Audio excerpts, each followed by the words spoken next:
আমার শক্তিটা ফিরে পাচ্ছি। তার জন্যই তো আমি এই উপায়টা পেয়েছি।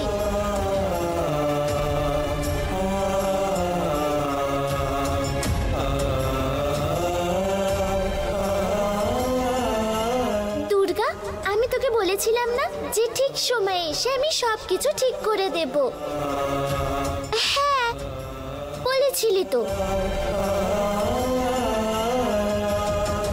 দেখ, তাহলে আমি ঠিক সময়ে চলে এসেছি। তাহলে তুই যেটা করতে এসেছিস সেটাই কর না। সেটা তো আমি একা করতে পারবো না। আমায়, তোকে আর বাবাকে তিনজনে একসাথে মিলে করতে হবে। আর তার আগে আমাকে তোর মধ্যে প্রবেশ করতে হবে।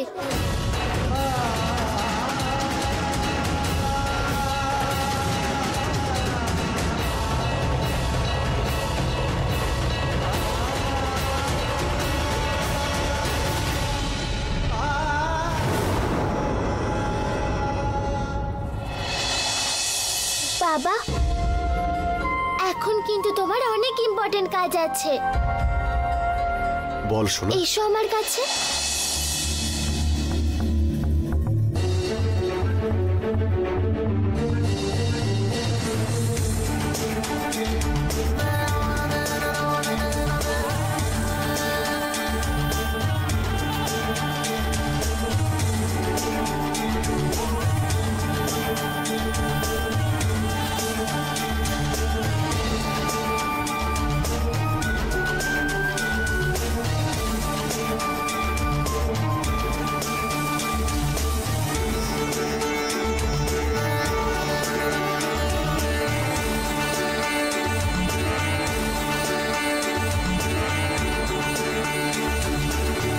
ঠিক আছে সোনা, কাল সকালে আমাকে প্রথমে এই কাজটা করতেই হবে।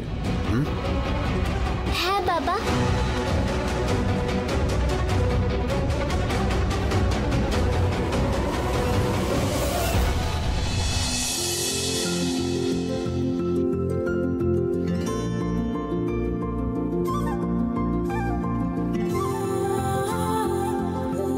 নমস্কার আঙ্কেল। এখন গেটের সিকিউরিটির কাছ থেকে ফোনটা নিয়ে তুমি ফোন করেছিলে? হ্যাঁ, আমি আঙ্কেল। এসো, বসো বাবু।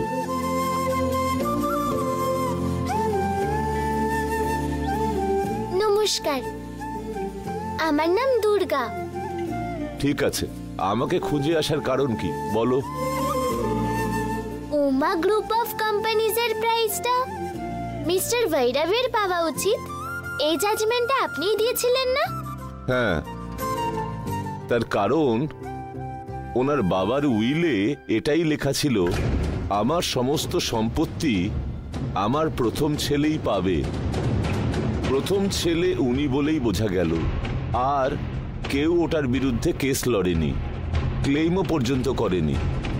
এই জন্য সমস্ত সম্পত্তি ওনারই পাওয়া উচিত বলে আমি জাজমেন্ট দিয়েছিলাম। তুমি তো এখনো ছোট, তোমাকে এই সমস্ত বিষয় আমি কি করে বোঝাবো? আঙ্কেল, আমি এখানে কিছু বুঝতে আসিনি, বরং আপনাকে কিছু বোঝাতে এসেছি আমি। হ্যাঁ? কি বললে?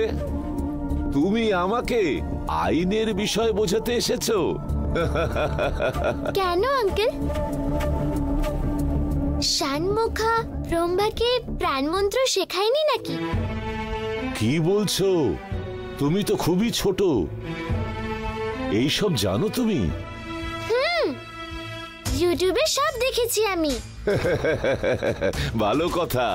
বাচ্চারা মোবাইল দেখে খারাপ হয়ে যায় বলে সবাই বলে, কিন্তু মোবাইল দেখে ভালো হয়েছে বলে শুধু তোমাকে দেখেই প্রথম বুঝলাম।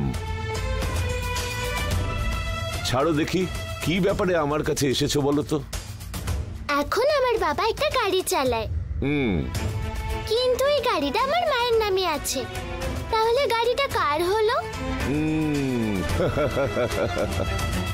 তোমার বাবা গাড়ি চালালেও গাড়িটা রয়েছে তোমার মায়ের নামে, সেই জন্যই ওই গাড়িটা তোমার মায়েরই হলো। একজনের নামে সম্পত্তি করা নেই, তাহলে উনি আরেকজনকে কি করে সম্পত্তি দিতে পারেন? এটা কি করে লিখবেন? যদি ওনার নামে সম্পত্তি নাই থাকে তাহলে উনি অন্যকে সম্পত্তি কিভাবে দেবেন? আমার দাদু হলো শিবপ্রসাদ, উনি একজন মাস্টার ছিলেন। তারপর উনি উমা এডুকেশনে কাজ করতে এলেন। ওনার কাজ পছন্দ হয়েছিল বলে আমার দাদু, মানে স্কুলের ওনার যে, উনি আমার দাদুকে দেখে বলেছিলেন আমাদের স্কুল, ফ্যাক্টরি, ট্রান্সপোর্ট কোম্পানি সবকিছু তুমিই দেখো। আর তার সাথে বলেছিল তুমি আমার মেয়েকে বিয়ে করে নাও। কিন্তু আমার দাদু, ওনার যাকে বিয়ে হয়েছিল এই কথাটা লুকিয়ে আমার দিদাকেও বিয়ে করে নিলেন। আমার দাদু সবকিছু দেখাশোনা করে বিয়ে করেছে, কিন্তু সম্পত্তি ওনার নামে ছিল না। এই দেখুন, এই কাগজে লেখা আছে।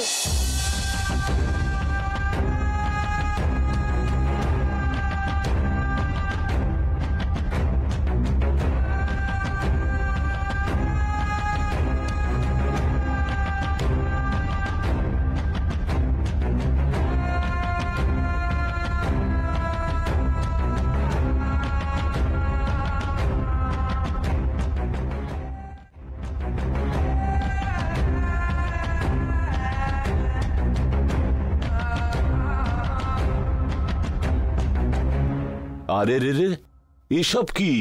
এই সম্পত্তি কি তোমার দিদার নামে আছে? তোমার দাদুর নামে ট্রান্সফারও হয়নি, তাহলে তোমার দাদু উইল কি করে লিখলেন? সেটা তো আমিও বুঝতে পারছি না। এই বিষয়ে এখনো কেউ কোনো কথা বলেননি। এইটা কি করে মিস হলো? ওই কি হয়েছে জানেন, রেজিস্টার অফিসে রেজিস্টার করার সময় ওরা মেন কাগজটাই চাইনি।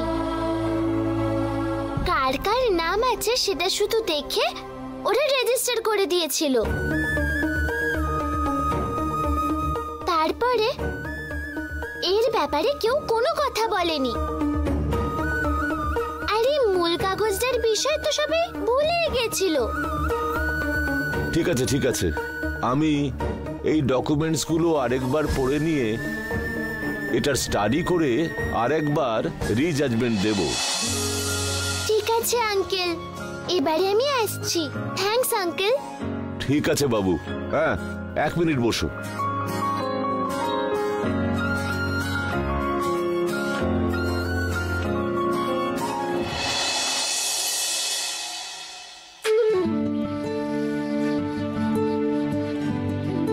নাও, এটা তোমার জন্য।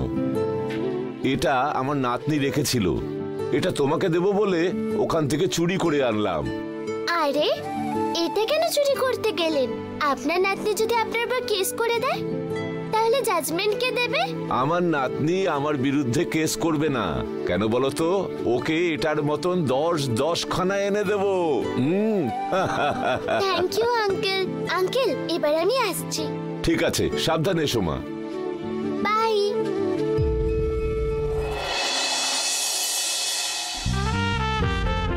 কি বুদ্ধিমতী মেয়ে।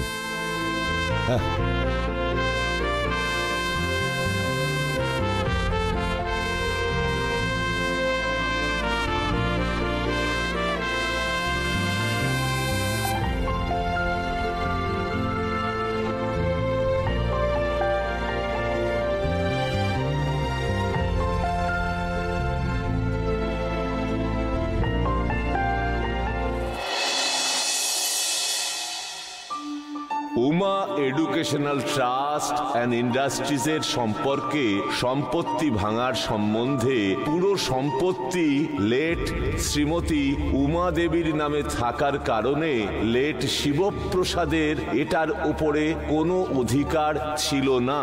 এই জন্য ওনার লিখে থাকা উইলটা পুরোপুরি সঠিক নয়। আইন মোতাবেক উমা দেবীর সমস্ত সম্পত্তি ওনার নাতনি দুর্গার নামে যাবে, যতদিন পর্যন্ত দুর্গার 18 বছর বয়স না হবে ততদিন মিসেস শিবানী ওর অভিভাবক হয়ে থাকবে বলেই ডিস্ট্রিক্ট কোর্ট নির্ণয় নিয়েছে।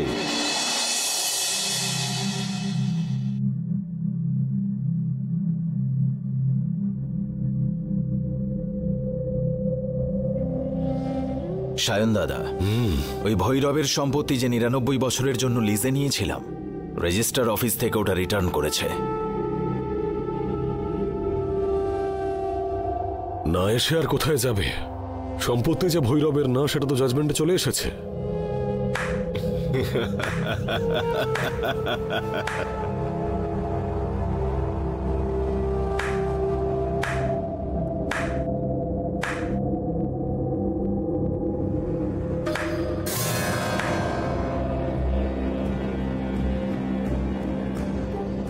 ধান চাষ করলে ধান পাবে, আর যদি পাপ করো তার খারাপ ফল পাবে। পুণ্যবান ব্যক্তির মতন কথা বলো না। তুমি আর আমি একই। তুমি জিনিস চুরি করো আর আমি টাকা চুরি করি। তুমি আনএডুকেটেড চোর আর আমি এডুকেটেড চোর, পার্থক্য এইটুকুই।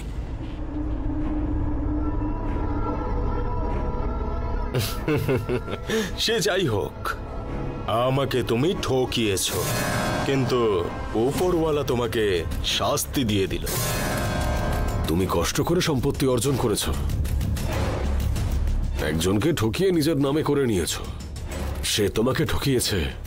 সব রকম হিসেব তো বরাবর। এই পৃথিবীতে সবসময় এরকমই হয়, বুঝলে? এবার তোরা থাম।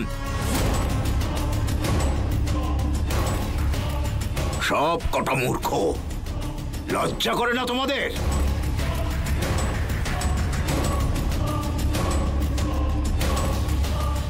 এই সম্পত্তি যাতে তোমাদের হয় তার জন্য আমি কত চেষ্টা করলাম। আমার সব তপস্যার শক্তি কাজে লাগিয়ে দিলাম। এখন ওই তপস্যার শক্তি পেতে গেলে আরো 6 মাস আমায় তপস্যা করতে হবে।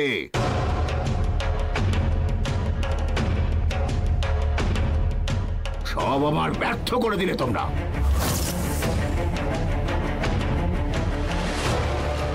আমি কি করব গুরুদেব? সবকিছু আমি ঠিকঠাকই করেছি। সম্পত্তি ওর নামে লেখালাম, কিন্তু সেটা আমাদের হাতছাড়া হয়ে এখন শিবানী পেয়ে গেল।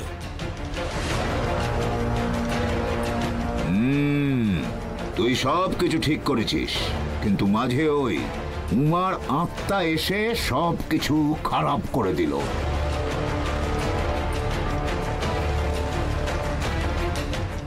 জীবনে শুধু একবার ওই উমার আত্মাকে আমি হারাবো বলে কত চেষ্টা করেছি, পারছি না যে। এটা তোমাদের হার না, আমার হার। আমার হারিয়ে যাওয়া শক্তি আমি আবার ফিরিয়ে আনবো। জীবনে ওই একবার হলেও আমি ওই উমা দেবীকে হারাবোই হারাবো, হারাবোই হারাবো।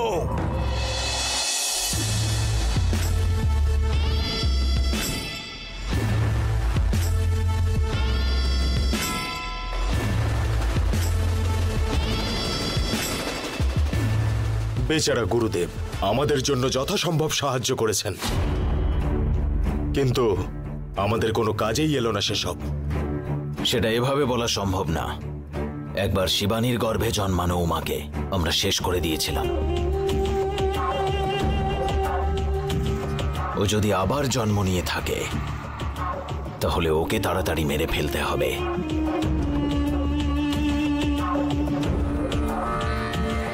তা না হলে কি ঠাকুরের জন্য একখানা মন্দির বানিয়ে ওই ঠাকুরের সামনে ওর মাকে খুন করে ভ্রূণ হত্যাও করেছি, কিন্তু এইবারে মিস হয়ে গেল। সুযোগটা হাতছাড়া হলো। না, আমাদের সঙ্গে এসব হচ্ছে মানে ওই ভৈরবের সাথে কি হচ্ছে কে জানে।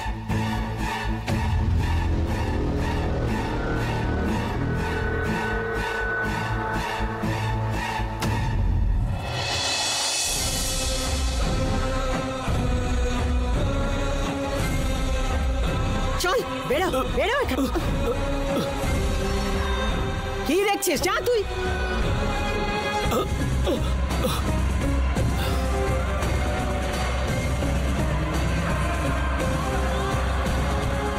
এই যে সম্পত্তি আমার হাত থেকে বেরিয়ে গেছে বলে আজ রব দেখাচ্ছ, আমার ছুটকি যদি এটা জানতে পারে তোমাদের কি হবে জানো তো?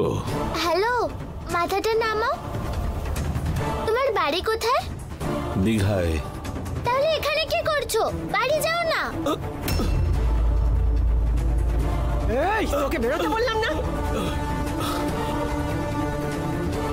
চুপচাপ এখান থেকে চলে যাবি।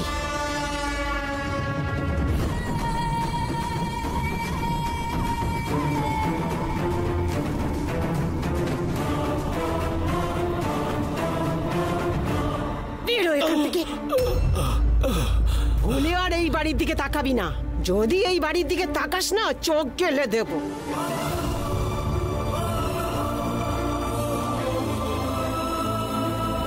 বেরো এখান থেকে।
এই বাড়িতে আমাদের মা মেয়ের সম্পর্ক কখনো কেউ বদলাতে পারবে না মা। একদম ঠিক বলেছো কমলা মা। শিবানী, এবার আমি আসি মা। না বড় মা, আজকের পর থেকে তোমাকে এই বাড়িতেই থাকতে হবে। না না মা, মেয়ের বাড়িতে যাওয়া আসাটা ঠিক আছে, তো বেশি দিন থাকা উচিত নয়।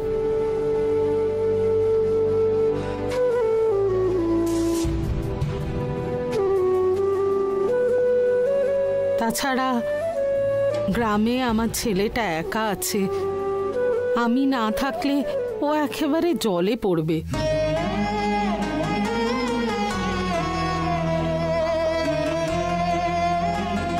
ভালো হোক বা খারাপ, ওকে আমি জন্ম দিয়েছি। যাই হোক, ও তো আমারই সন্তান। ও না খেলে আমার গলা দিয়ে খাওয়ার নামবে কি করে? আর তাছাড়া ওর এখন একটু সুবুদ্ধি হয়েছে।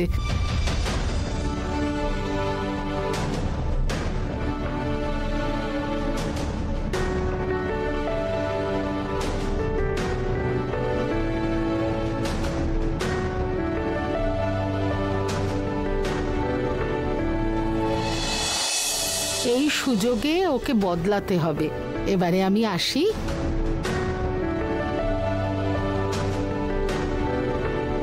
বড় মা, তুমি ফিরে গিয়ে আমাকে ফোন করতে একদম ভুলবে না। আর মাঝে মাঝে এই বাড়িতে এসে একটু ঘুরে যাও। দুর্গারও ভালো লাগবে তুমি এলে। ঠিক আছে মা। দিদা, সোনা মা, আমি চলে যাচ্ছি বলে মন খারাপ করো না কেমন? মাঝে মাঝে আসবো। লক্ষ্মী সোনা, ভালো করে পড়াশোনা করবে। আসি। হ্যাঁ কমলা মা, আসছি। হ্যাঁ নমস্কার। আসছি। হ্যাঁ, সাবধানে থাকবে মা। ভালো থাকিস রে মা, নিজের খেয়াল রাখিস। রূপা, এবার এলাম।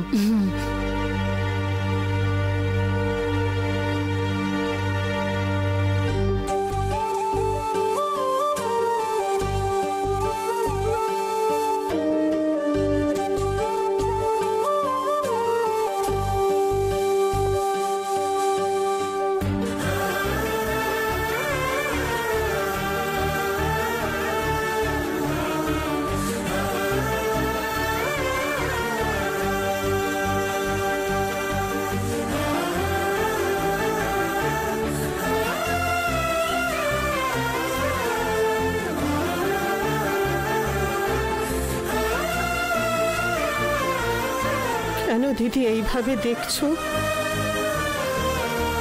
সরি কমলা মা।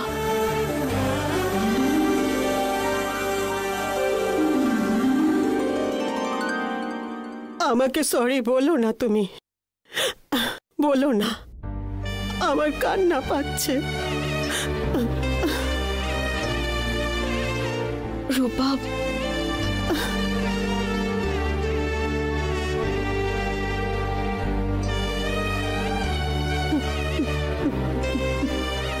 দেখো তুমি আমাকে সরি বলবে না, আমি তোমার পায়ে পড়ছি।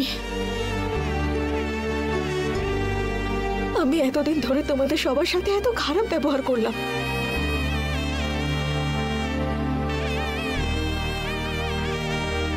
ঠিক আছে, তাও তোমরা আমার সরি শুনতে চাও না তো? বলবো না, ছাড়ো। আরে মা, তোমায় আমাকেও সরি বলতে হবে। ওহো, ঠিক আছে মা, সরি। থাক থাক থাক।